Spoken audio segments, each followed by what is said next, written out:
This is Rohan. आज मैंने पहली बार हुरा से कार वॉश कराई है। इसके पहले मैं एक लोकल कार वॉशर से कार वॉश कराता था।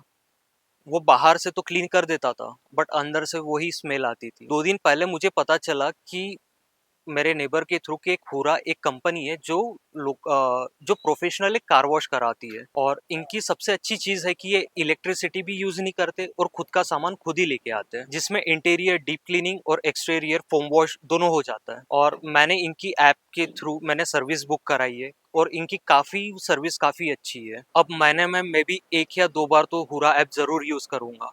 मैं आपको भी रिकमेंड करूंगा कि आप भी इनकी सर्विस जरूर ट्राई कीजिए।